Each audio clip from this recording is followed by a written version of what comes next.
की कथा श्रवण करने के बाद इंसान के जन्म जन्म के पाप नष्ट हो जाते हैं। कन्हैया के जन्म के बारे में देखे किस तरह से भगवान याद में सरकार योगी राज कृष्ण का अवतार हुआ। अति संक्षेप में सुखदेव समझाने सुनो महाराज परीक्षक।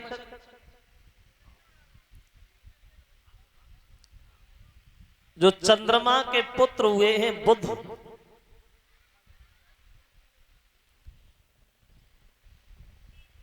और इन चंद्रमा के जो पुत्र हुए तो बुध, इन बुध से इनका पुत्र पैदा हुआ था पुरुरवा, और पुरुरवा के आयु हुए हैं और आयु के हुए नहुस।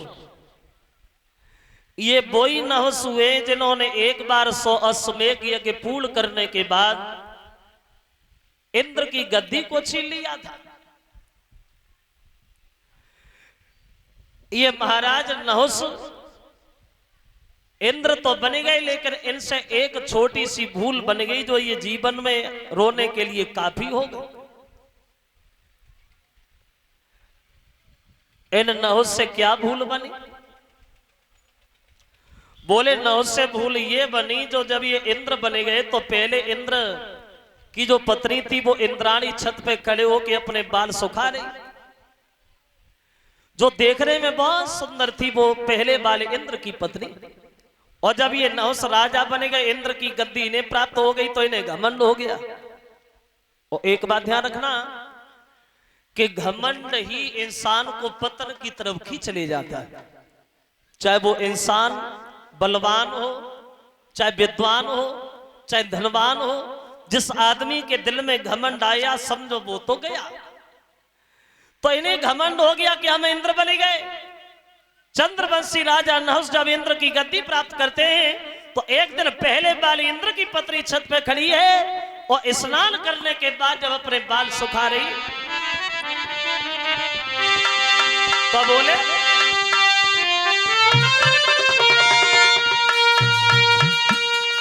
तो कर ली स्नान और सुना दिया ध्यान छत्ती पे ठाड़ी, और देखन में सुगर सन परे नाता मर की बात।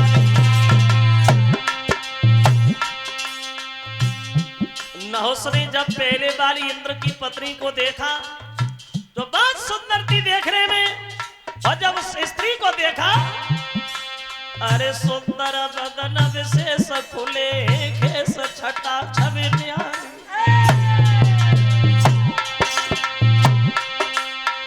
देख के राजा मन ही मन में विचार,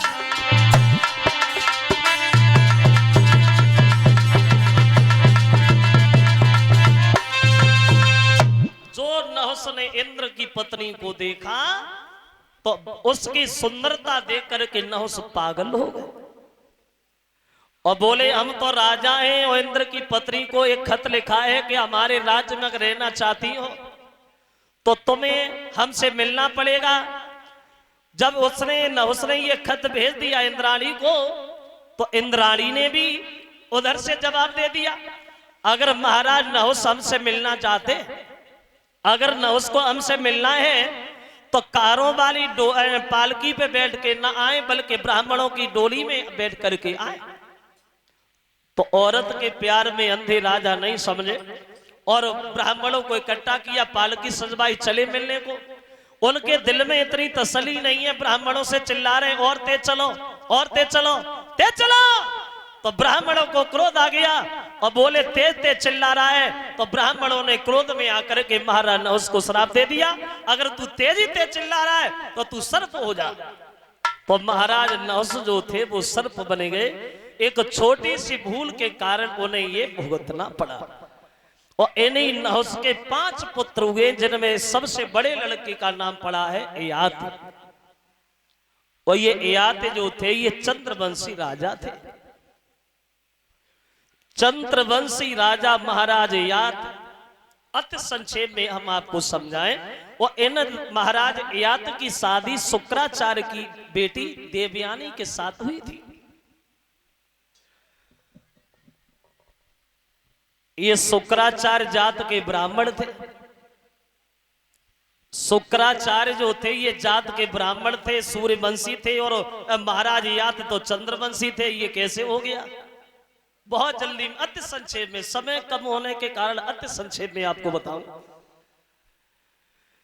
ये शुक्राचार्य की जो लड़की थी देवयानी, और शुक्राचार्य ये राक्षसों के गुरु थे, और ये ऐसी संजीवनी जानते थे जो राक्षस खत्म होते थे और राक्षसों को दोबारा जिंदा कर लेते थे। तो एक बार बृहस्पतिवार राक्षस की बेटी शर्मिष्ठा और ये देवयानी दोनों गई हैं तालाब में नहाने को। तो किसी कारण बस दोनों में झगड़ा हो गया।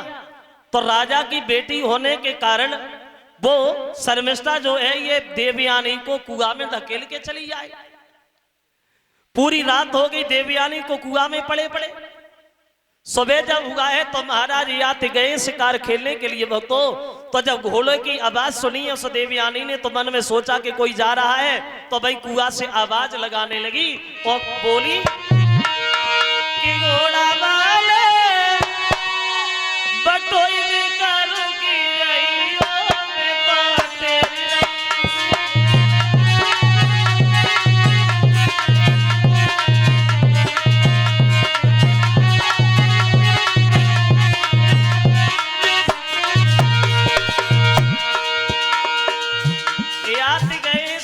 खेलने को। देवयानी कुआं में पड़ी है। जब घोड़े की आवाज सुनी तो बोली घोड़ा वाले बटोई करूंगी रहियो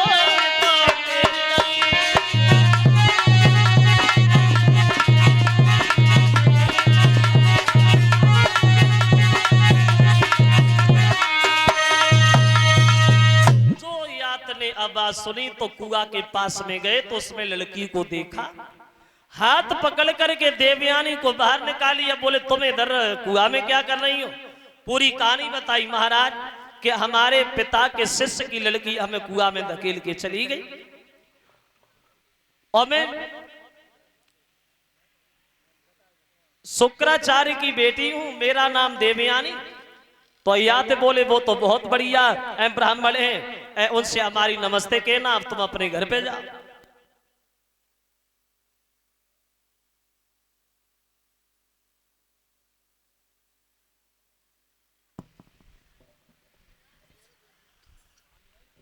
अब ये देवयानी से महाराज बोले अपने पिता से जाके मेरी नमस्ते कहना। और जब ये रथ लेके चले हैं तो देवयानी ने हाथ पकड़ लिया। बोली महाराज रुको। बोले के? बोले एक काम करो, आप मुझसे शादी कर लो। तो याद बोले पागल है? अरे मैं ठहरा चंद्रवंशी और तू ठहरी सूर्यवंशी, भाई तू ब्राह्मण की लड़की में तुझसे शादी कैसे कर लूं? तो बोली महाराज एक बात हमारी सुनो। क्या? तो बोली तो कुआं से मोई निकालो है और मेरी हाथ में गई कलाई है।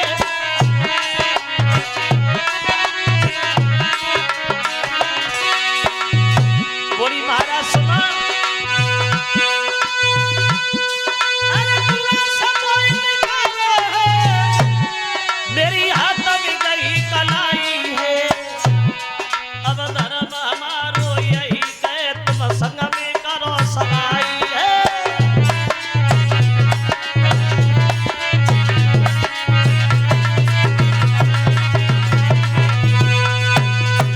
कहने लगी महाराज तुमने हमारे हाथ को पकड़ लिया तो मुझसे शादी कर लो। तो यात ने मना कर दिया। बोले नहीं, अरे तुम सूर्यवंशी हम चंद्रवंशी, हम तुमसे शादी नहीं करेंगे। शुक्राचार्य तो बड़ा अच्छी आदत के संत हैं, और उनसे जाके मेरी नमस्ते कहना। लड़की चली गई, महाराज घर पे लौटे आए। और जब इधर लड़की घर पे गई है तो शुक्राचार्य ने पूछ लिया बेटी पूरी रात भर तुम कहां नहीं? पूरी कहानी बताइए पिताजी। तुम्हारे शिष्य बृहस्पतिवार की बेटी हमें कुआं में धकेल के चली आई, और तुम्हें नौकर बताया और हमें नौकर की बेटी बताया।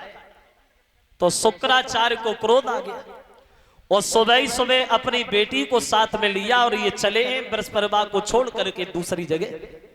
बृहस्पतिवार ने जब ये सुना है तो बृहस्पतिवार भाग करके पैरों पे गिर पड़ा। बोले गुरुदेव जैसे जल के बिना मीन अधूरी है, जिंदा नहीं रह सकती, महाराज तुम्हारे बिना हम कैसे रह पाए। क्योंकि शुक्राचार्य जो थे ये संजीवनी बूटी जानते थे, विद्या जानते थे, जो राक्षसों को मरे हुए जिंदा करते थे उसकी गरज थी। तो शुक्राचार्य बोले सुनो, तुम्हारी बेटी ने हमारी बेटी को भिखमंगे की बेटी कहा है, और ऐसे अपमान के साथ गुरु का रहना या ठीक नहीं है, हम तुम्हारे इस राज्य को छोड़ के जा रहे हैं। तो कहने लगा महाराज क्षमा करना, जो भी सजा आप हमें देना चाहते वो सजा हमें दे दो, मेरी बेटी से भूल बनी है उसकी तरफ ध्यान ना दो प्रभु, जो भी आप कहना चाहो हमसे बोल लो। तो शुक्राचार्य बोले हम नहीं बोलेंगे, अगर हमारी बेटी चाहे तो हम रुक सकते। पैरों पे गिर पड़ा, बोला बहन तो मैं समझा। तो देवयानी ने एक शर्त रखी, बोले हम रुक तो जाएंगे लेकिन तब रुकेंगे जब हमारी शादी हो, तो तुम्हारी बेटी हमारी दासी बन के जाए तो हम यहां रुकेंगे, अन्यथा हम नहीं रुकेंगे। तो राक्षस की गरज थी, तो कहने लगा ऐसा ही होगा, अगर तुम्हारी शादी होगी तो हमारी बेटी दासी बन के जाए। तो इधर जब देवयानी दूसरे दिन महाराज याद से मिली तो बोली है प्रभु हमारे पिता ने तुम्हें घर पे बुलाया, तुम हमारे साथ चलो। तो याद जो है जो शुक्राचार्य से जाके मिले हैं, तो शुक्राचार्य कहते हैं बेटा तुमने हमारी बेटी को बचाया, हम भली भांति जानते तुम चंद्रवंशी हम सूर्यवंशी, लेकिन हमारा कहना यह है कि हमारी बेटी का विवाह ब्राह्मण के साथ नहीं हो सकता, क्योंकि उसे श्राप लगा है, इसलिए तुम हमारी बेटी की शादी अपने साथ करो। सुखदेव समझा रहे हैं इस देवयानी को श्राप क्यों लगा था कि तेरी शादी ब्राह्मणों से नहीं होगी, सूर्य वंश में शादी नहीं हो सकती।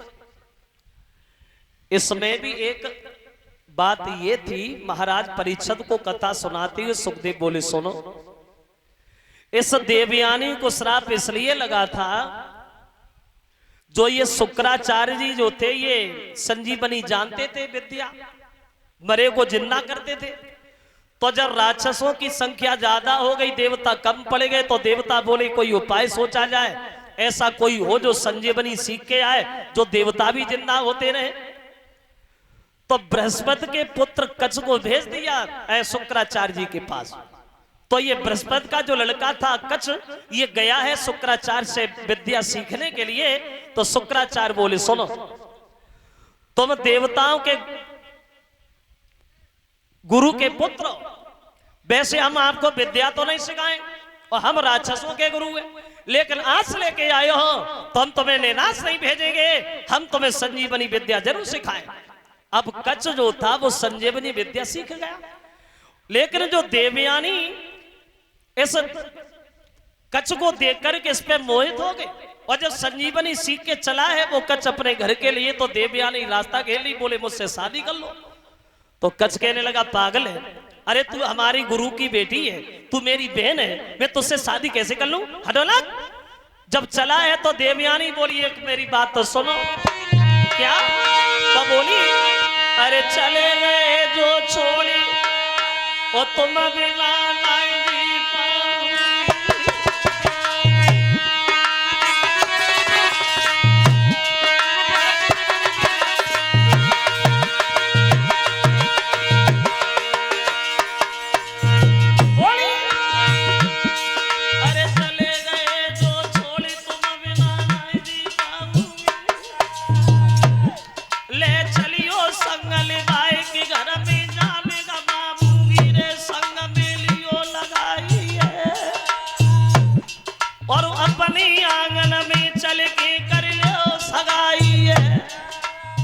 तो कच्छ बोला पागल है, सगाई है, बुद्धि खराब है, मैं तुझसे शादी नहीं करूंगा। अरे तू मेरी गुरु की बेटी है, मेरी बहन लगती है। लड़की बोली नहीं नहीं मैं तुम्हारे बिना जी नहीं पाऊंगी। तो कच्छ बोला मर तो जाओगी, मर जाओ लेकिन शादी नहीं करेंगे। और दोष भी नहीं है लड़की का, क्यों? ये प्रेम बुरी जंजीर वीर तुम नूतमती मानो, जब नहीं जाते कछुए सबरी बीमारी, जय जानो रे हमेशा दिल पे दिल धड़के, और बुद्धि करे न काम कले जो बिन प्रेमी तल फेरे हराम खाना पीना होवे, दिन में पड़े न चेन रात को नींद